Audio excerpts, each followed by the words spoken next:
بسم اللہ الرحمن الرحیم۔ اعوذ باللہ من الشیطان الرجیم، بسم اللہ الرحمن الرحیم۔ عزیز طلبہ کرام، آج ہم اصول الفقہ المظفر کا سبق نمبر 136 پڑھنے جا رہے ہیں، اور آج انشاءاللہ ہم عام اور خاص سے جو متعلق آخری بات ہے اس کو انشاءاللہ تفصیل کے ساتھ بیان کریں گے۔ ہماری اس آخری بات کا عنوان یہ ہے کہ تخصیص اور نسخ میں امر دائر ہونا، یعنی ہمارے پاس ایک کلام آتا ہے، اس کلام کے بارے میں ہمیں شک ہوتا ہے کہ آیا ہم اس کو مخصص قرار دیں یا ہم اس کو منسوخ کے لیے ناسخ قرار دیں۔ ناسخ جیسا کہ آپ جانتے ہیں قرآن مجید میں اس کے حوالے سے تفصیل بیان ہوئی کہ ایک عرصے تک ایک حکم اپنی حالت پر باقی رہے اور پھر کچھ عرصے کے بعد جو ہے وہ تبدیل ہو جائے اور حکم جو ہے وہ اس کو منسوخ کر دیا جائے اور اس حکم کی بجائے دوسرے حکم کو بیان کر دیا جائے۔ جیسا کہ گزشتہ انبیاء میں بھی سیرت رہی ہے کہ ان کی امتوں کے اوپر ایک حکم ہوتا تھا، جیسے دوسرے انبیاء جو ہے وہ اپنا دین لے کر آتے تھے، ان میں سے کئی احکام ایسے جو منسوخ کر دیے جاتے تھے، اور اسی طرح جب دین مبین اسلام آیا اس میں بھی کئی احکام منسوخ ہو گئے۔ فرماتے ہیں کہ یہ جو کلام ثانی ہمارے پاس آتا ہے، آیا ہم اس کو تخصیص قرار دیں گے یا نسخ قرار دیں گے، اس کے حوالے سے ہماری یہاں پر تفصیل کے ساتھ گفتگو ہوگی۔ فرماتے ہیں تخصیص کی ہمارے پاس دو قسمیں ہیں، ایک ہوتی ہے تخصیص متصل اور دوسری ہوتی ہے تخصیص منفصل۔ فرماتے ہیں اگر تو کلام کے اندر تخصیص متصل موجود ہے تو ہم اس تخصیص کو کسی بھی صورت میں ناسخ کا نام نہیں دے سکتے۔ کیوں؟ اس لیے کہ ناسخ کے لیے پہلے دلیل منسوخ کا ہونا ضروری ہے، یعنی پہلے دلیل منسوخ ہوگی تب ہم کیا کریں گے، اس کے لیے ناسخ لے کریں گے۔ جبکہ مخصص متصل میں کیا ہوتا ہے کہ وہاں پہ اصلاً کلام کا عام میں ظہور منعقد ہی نہیں ہوتا بلکہ خاص میں ہی ظہور منعقد ہوتا ہے۔ فرماتے ہیں اس بنا پر جب تخصیص متصل ہے گویا کہ عام کا حکم جب پہلے ثابت نہیں ہوتا، مستقر نہیں ہوتا، جب ثابت مستقر نہیں ہوتا اس صورت میں ہم تخصیص متصل کو کسی بھی صورت میں نسخ کا نام نہیں دے سکتے۔ ہماری بحث ہے تخصیص منفصل کے بارے میں۔ فرماتے اگر کلام کے اندر تخصیص منفصل ہو تو فرماتے اس اعتبار سے ہماری بحث ہوگی، اور جہاں پہ اس اعتبار سے کہ عام کس زمانے میں آیا اور اس کی تخصیص جو منفصل آ رہی وہ کس زمانے میں آئی، دونوں کی تاریخ یا تو آپ کو معلوم ہوگی یا دونوں کی تاریخ آپ کے لیے مجہول ہوگی، یا ایک کی تاریخ آپ کو معلوم ہوگی ایک کی تاریخ معلوم نہیں ہوگی۔ فرماتے اس اعتبار سے اس کی مختلف صورتیں بنتی ہیں، صورتوں کو انشاءاللہ آگے ہم بیان کریں گے۔ سب سے پہلے ہم تخصیص اور نسخ میں بنیادی جو فرق ہیں دو طرح کے ان کو بیان کرتے ہیں۔ پہلا فرق کیا ہے کہ تخصیص میں دفع ہوتا ہے۔ دفع سے مراد کیا ہے؟ یعنی دفع سے مراد آسان فارم اگر کہیں کہ اول امر سے عدم ثبوت، یعنی متکلم جب عام بیان کر رہا تھا اس نے عام کی بعد میں تخصیص لگانی تھی تو اس کا ارادہ یہ تھا کہ میں نے ان افراد کو اصلا شامل کرنا ہی نہیں، یعنی ابتدا سے کیا ہوتا ہے حکم ان کے لیے ثابت ہوتا نہیں ہے۔ وہ کیا اسی بنا پر مثال کے طور پہ کہتا ہے اکرم العلماء، علماء کا اکرام کرو، لیکن ذہن میں سوچتا ہے کہ میری مراد صرف علماء عدول ہیں۔ تھوڑی دیر بعد کیا کرتا ہے تخصیص لگاتا ہے، کہتا ہے کہ لا تکرم الفساق من العلماء، علماء میں سے جتنے بھی فاسق ہیں ان کا اکرام نہ کرو۔ فرماتے تخصیص میں ہوتا ہے دفع، یعنی اول امر سے حکم جو ہوتا ہے وہ مخصص کے لیے ثابت نہیں ہوتا، جبکہ نسخ میں کیا ہوتا ہے رفع ہوتا ہے۔ یعنی کیا مطلب ایک زمانے تک ایک مدت تک حکم جب ثابت ہوتا ہے مستقر ہوتا ہے، بعد میں اس حکم کو رفع کر لیا جاتا ہے، اس حکم کو اٹھا لیا جاتا ہے۔ یہ بنیادی فرق ہے تخصیص اور نسخ میں۔ اور دوسرا فرق جو کہ بعض بزرگان نے بیان کیا وہ کیا ہے کہ نسخ میں حلول زمانہ کا ہونا شرط ہے۔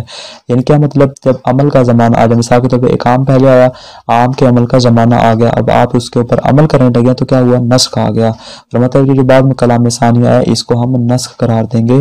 کیوں؟ اس لیے کہ اس کام کے کرنے کا زمانہ آ چکا ہے، اب آپ اس کو انجام دینے جا رہے ہیں، تو لہٰذا اگر اس مقام پہ کوئی تخصیص آ جاتی ہے تو ہم اس کو نسخ کا نام دے کر کہیں گے پہلے والا حکم منسوخ ہو رہا ہے، یہ والی دلیل آ رہی اس دلیل کو ہم ناسخ کا نام دیں گے۔ لیکن تخصیص میں ایسا ضروری نہیں، تخصیص میں اس قسم کی شرط نہیں پائی جاتی، بلکہ چاہے اس کا زمانہ آیا ہو زمانہ نہ آیا ہو ہم اس کو ہر حال میں مخصص قرار دیتے ہیں۔ یہ بنیادی مقدمات ہیں جو اس بات سے مربوط ہیں۔ الحادی عشر الدوران بین التخصیص والنسخ۔ فرماتے ہیں عام اور خاص کے باب سے جو مربوط ہماری آخری بات ہے وہ اس بارے میں کہ ہمارا امر دائر ہو جائے، صورتحال متردد ہو جائے کس میں کہ آیا ہم اس کو تخصیص قرار دیں یا ہم اس کو نسخ قرار دیں۔ فرماتے علم یہ بات جان لیجئے کہ ان العام والخاص المنفصل یختلف حالهما من جهة العلم بتاریخهما معا او بتاریخ احدهما او الجهل بهما معا۔ فرماتے جان لیجئے کہ عام اور جو مخصص سے منفصل ہے۔ دیکھیں انہوں نے یہاں پر مخصص سے متصل کی بات نہیں کی، یعنی یہ ہماری بحث سے خارج ہے، کیوں؟ اس لیے کہ ہم اس کو نسخ قرار ہی نہیں دے سکتے۔ فرماتے ہیں جو عام ہے اور جو مخصص سے منفصل ہے، یختلف حالہما، دونوں کی صورتحال مختلف ہوتی ہے۔ کس اعتبار سے؟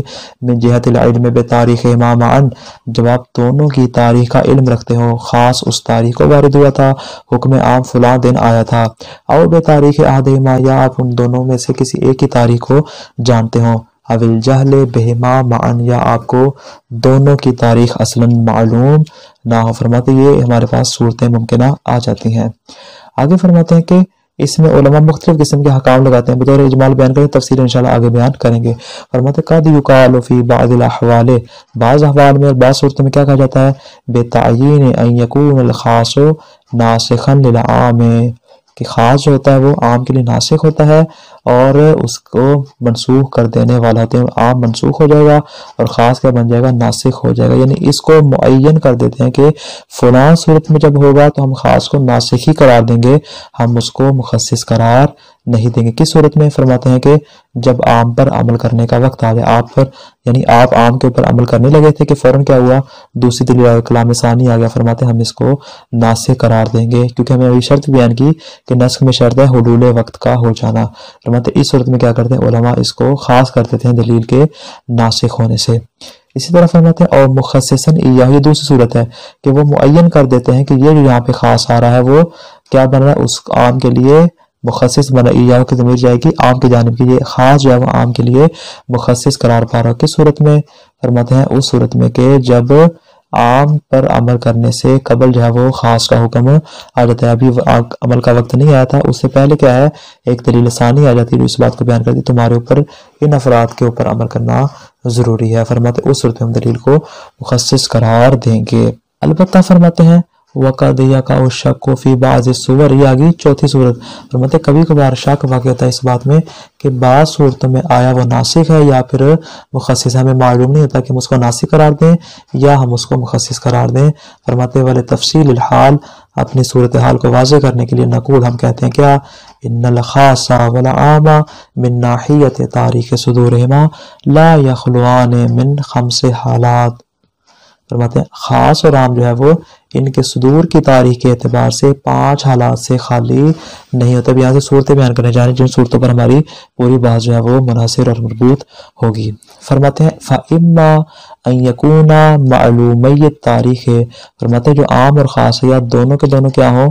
ہمارے نزدیک ان کی تاریخ جو ہے معلوم ہو، او مجہولی التاریخ، یا دونوں کی تاریخ کیا ہو؟ ہمارے نزدیک مجہول ہو، او احدہما مجہولا والآخر معلوما، یا ایک کی تاریخ مجہول ہو اور دوسرے کی تاریخ معلوم۔ مثال کے طور پہ خاص کی تاریخ آپ کو معلوم نہیں ہے لیکن عام کی تاریخ آپ کو معلوم ہے، یا عام کی تاریخ آپ کو معلوم لیکن خاص کی تاریخ آپ کو معلوم۔ فرماتے ہیں یہ 3 طرح کی صورت ہے ہمارے سامنے، جس کو نیچے بھی بیان کیا ہے کہ تاریخ سورہ اصلاً معلوم نہ ہو، یا آپ کو دونوں کی معلوم ہو، یا ایک ہی معلوم ہو ایک ہی مجہول ہو، دونوں صورتیں اس میں شامل ہو جائیں گی۔ فرماتے ہیں ھذا ثلاث صور، یہ ہمارے سامنے 3 صورتیں آ جاتی ہیں۔ آگے فرماتے ہیں ثم المعلوم تاریخہما، فرماتے ہیں وہ مقام کے جہاں پہ ہمیں دونوں کی تاریخ صدور معلوم ہو، اس میں پھر ہمارے سامنے 3 صورتیں آ جاتی ہیں۔ کون کون سی؟ فرماتے ہیں اما ان یعلم تقارنہما عرفا، یا ہمیں عرفاً جو ہے وہ ان کا تقارن اور ملا ہوا ہونا معلوم ہو، ہمیں اتنا پتا ہے کہ اسی دن عام کی تاریخ بھی ہے، اسی دن جو ہے وہ خاص بھی آ چکا ہے۔ فرماتے ہیں او یعلم، یا ہمیں کیا ہو؟ اس بات کا علم ہو کہ تقدم العام، کہ عام کی تاریخ پہلے آئی ہے اور خاص کی بعد میں۔ مثال کے طور پہ عام کی تاریخ آج ہے اور خاص کی تاریخ جو ہے وہ 3-4 دن بعد ہے۔ فرماتے یہ صورتحال، یا پھر تیسری صورت جو بنے گی اس کا برعکس او یعلم تاخر العام، یا عام کا مؤخر ہونا ہمیں معلوم ہو۔ فرماتے ہیں کہ یہ ہمارے پاس کلی طور پر فتکون الصور 5، ہمارے پاس 5 صورتیں آ جاتی ہیں، 3 صورتیں یہ والی اور چوتھی یہ کہ جہاں پہ ایک معلوم اور ایک مجہول ہو، اور 5ویں یہ آ جائے گی کہ جہاں پہ آپ کو تاریخ صدور اصلا معلوم نہ ہو۔ انشاءاللہ ان تمام کے بارے میں ایک ایک کر کے تفصیل کے ساتھ بیان کریں گے، چونکہ ہمارے پاس یہ 3 بنیادی قسم ہیں جو کہ تاریخ معلوم ہونے کی ہے، پہلے ان کو بیان کریں گے، آخر میں انشاءاللہ ہم چوتھی اور 5ویں صورت کو بیان کریں گے۔ سب سے پہلے ہم بیان کرنے جا رہے ہیں کہ جہاں پر عام اور خاص کی تاریخ معلوم ہو اور دونوں کی تاریخ صدور ایک دوسرے کے ساتھ ملی ہوئی ہو۔ فرماتے السورۃ الاولی، پہلی صورت ہمارے پاس کیا آتی ہے کہ دونوں معلوم تاریخ ہے، دونوں کی تاریخ میں معلوم ہے، البتہ مع التقارن، وہاں پہ تقارن ہوتا ہے، دونوں کی تاریخ ایک دوسرے کے ساتھ عرفاً ملی ہوئی ہوتی ہے۔ مثال کے طور پر صبح کے ٹائم ہے، دوسری شام کے ٹائم ہے، یا ایک دن کے ٹائم ہے، دوسری رات کے ٹائم ہے۔ فرماتے السورۃ الاولی اذا کان معلومی تاریخ ہے، فرماتے ہیں پہلی صورت یہ کہ جب دونوں کی تاریخ آپ کو معلوم ہو، البتہ مع العلم بتقارنہما عرفاً، اور عرفاً آپ کو دونوں کا ملا ہوا ہونا معلوم۔ عرفاً کیوں کہا؟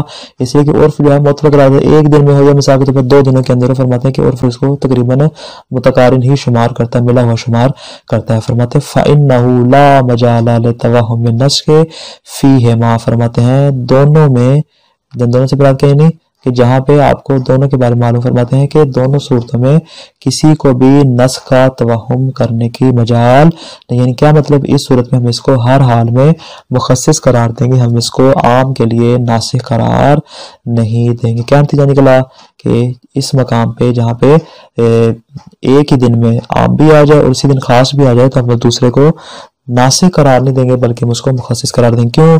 اس کی مثال مخصص سے متصل جیسی ہے، جس طرح مخصص سے متصل میں ہوتا ہے کہ کلام میں فوراً جو ہے وہ عام کے بعد خاص کو بیان کرتے ہیں۔ فرماتے یہاں پر بھی صورتحال ایسی ہوگی، جب یہ صورتحال ہے فرماتے یہاں پر اس کا پھر خاص میں ہی ظہور ہوگا، عام کا ظہور مستقر نہیں ہوگا۔ جب ظہور مستقر نہیں ہوگا فرماتے وہاں پہ نسخ بھی نہیں ہوگی، اس لیے کہ نسخ میں استقرار اور ثبوت ضروری ہے۔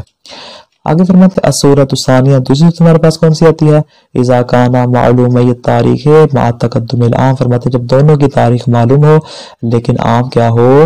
مقدم ہو۔ فرماتے فہذہ علی صورتین، اس کی بھی آگے پھر ہمارے پاس 2 طرح کی صورتیں آ جاتی ہیں۔ کون کون سی؟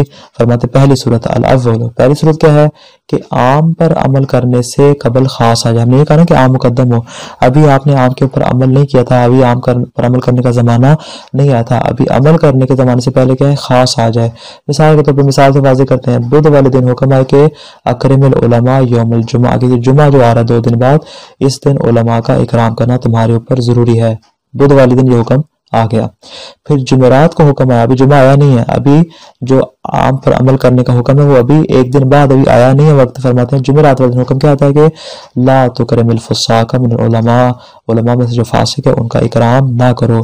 فرماتے اس صورت میں بھی علماء کا اجماع ہے اس بات پر کہ یہ تخصیص ہوگی، نسخ نہیں ہوگی۔ بات واضح ہوگی انشاءاللہ کہ یہاں پہ چونکہ ابھی وقت نہیں آیا، گویا کہ تخصیص ہی بیان کر رہا ہے، اگر تو وقت آ چکا ہوتا تو اس صورت میں شاید اس کا حکم مختلف ہوتا، لیکن فرماتے یہاں بھی ہم اس کو تخصیص قرار دیں گے۔ نسخ کیوں نہیں قرار دیں گے؟ فرماتے نسخ نہ قرار دینے کی ہمارے پاس 2 طرح کی وجوہات ہے۔ وہ کون کون سی؟ فرماتے بعض علماء، پہلے بھی ہم نے جہاں پہ نسخ کی شرط بیان کی تھی اسی بات کو بیان کرے۔ فرماتے بعض علماء کے نزدیک چونکہ نسخ کی حلول وقت کی شرط موجود نہیں ہے لہذا نسخ نہیں ہوگا۔ نسخ میں ضروری ہے کہ وقت آ جائے، مثال کے طور پر جمعے والے دنوں کا آتا پھر ہم کہتے ہیں کہ یہاں پہ نسخ ہو سکتا تھا، لیکن فرماتے چونکہ ابھی وقت نہیں آیا، عمل کے وقت سے پہلے دوسرا حکم ثانی آ چکا ہے تو فرماتے اس کو ہم تخصیص قرار دیں گے، نسخ قرار نہیں دیں گے۔ پہلی دلیل۔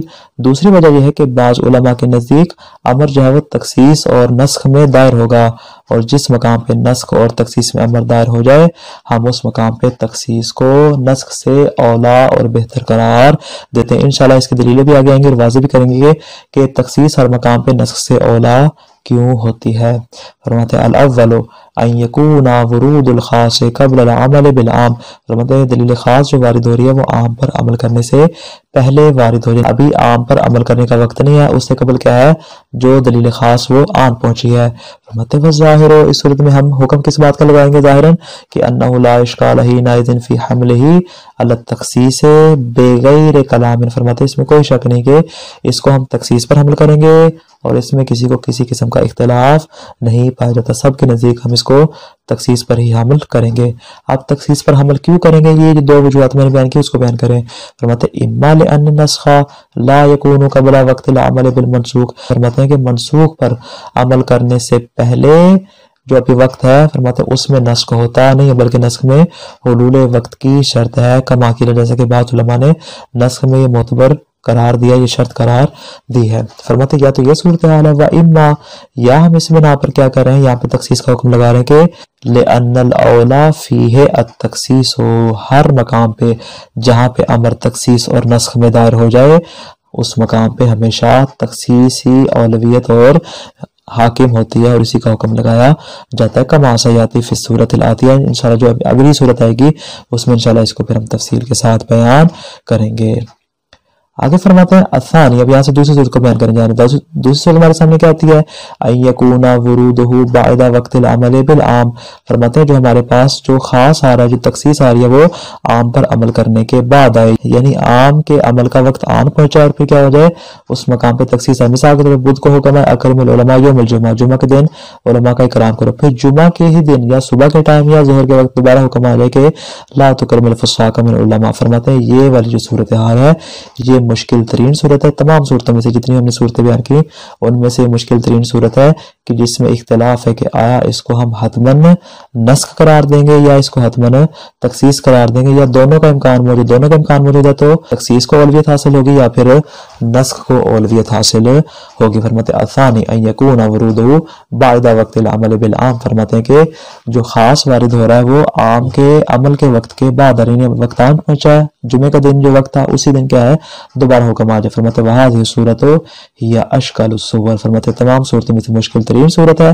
وہی التی وقع فیہا الکلام فی ان الخاص یجب ان یکون ناسخا، فرماتے یہی وہ صورت ہے کہ جس کے بارے میں علماء میں اختلاف واقع ہوا کہ آیا یہاں ضروری ہے کہ ہم اس کو ناسخ قرار دیں، او یجوز ان یکون مخصصا، یا ہم یہاں پہ ہم اس کو مخصص قرار بھی دے سکتے ہیں، ولو فی بعض الحالات، اگرچہ بعض صورتوں میں سے ہی ہم اس کو مخصص قرار دے سکتے ہیں. فرماتے ہیں اس بات کا امکان پایا جاتا ہے. ومع الجواز، جہاں پہ ہم جواز کے قائل ہیں کہ ہم اس کو مخصص قرار دے سکتے ہیں. فرماتے ہیں یتکلم حینئذ، پھر اس صورت میں گفتگو کی جائے گی، بحث کی جائے گی کس بارے میں؟ ان الحمل علی التخصیص هو الاولی او الحمل علی النسخ. اس صورت میں پھر اس بارے میں سوال اٹھایا جائے گا کہ آیا تخصیص پر حمل کرنا اولویت رکھتا ہے یا پھر نسخ پر حمل کرنا اولویت رکھتا ہے. انشاءاللہ اس کو کل کے درس میں بیان کریں گے اس صورت ثانیہ کو تفصیل کے ساتھ. فرماتے خلاصہ کیا ہے آج کے درس کا؟ تخصیص کی دو قسمیں، یا متصل ہوتی ہے یا منفصل ہوتی ہے. اگر کلام میں تخصیص متصل ہو تو ہر حال میں تخصیص ہوگی اور اس کو نسخ اصلاً قرار نہیں دیا جا سکتا. اگر کلام میں تخصیص منفصل ہوگی، فرماتے تاریخ کے معلوم مجہول ہونے کے بعد سے ہمارے سامنے مختلف قسمیں آ جائیں گی. اگر عام اور خاص کی تاریخ ہم دونوں کی تاریخ میں معلوم ہو تو فرماتے ہیں کہ یہاں پہ تین صورتیں آ جاتی ہیں، دونوں کی تاریخیں معلوم ہو یا اصلاً دونوں کی تاریخیں معلوم نہ ہو یا دونوں میں سے کسی ایک کی تاریخ آپ کو معلوم، چاہے عام کی ہو چاہے خاص کی ہو. اگر تمہیں دونوں کی تاریخ معلوم ہے، پہلی والی صورت فرماتی اس کی مزید تین صورتیں بن جائیں گی، یا تو دونوں آپس میں ملی ہوئی ہوں گی یا عام مقدم ہوگا یا پھر خاص مقدم ہوگا. فرماتے اگر دونوں کی تاریخیں معلوم ہو اور دونوں آپس میں ملے، یعنی دونوں کی تاریخ معلوم، اس کے آگے پہلی صورت دونوں آپس میں ملے ہوئے ہیں، فرماتے ہیں یہاں پر بھی حتماً تخصیص ہوگی اور نسخ کے قائل نہیں ہوں گے. لیکن فرماتے اگر دونوں کی تاریخ معلوم ہو اور عام وہاں پہ مقدم ہو، فرماتے اس میں دو صورتیں ہیں، یا تو عام پر عمل سے پہلے خاص آ جائے، ابھی عام پر عمل کرنے کا وقت نہیں آتا، خاص آ جائے، فرماتے اس کو ہم تخصیص قرار دیں گے. لیکن اگر عام کے عمل کے وقت جب وہ حکم خاص آ جاتا ہے تو اس کے بارے میں اختلاف ہے، انشاءاللہ کل کے درس میں بیان کریں گے. والسلام علیکم ورحمۃ اللہ وبرکاتہ.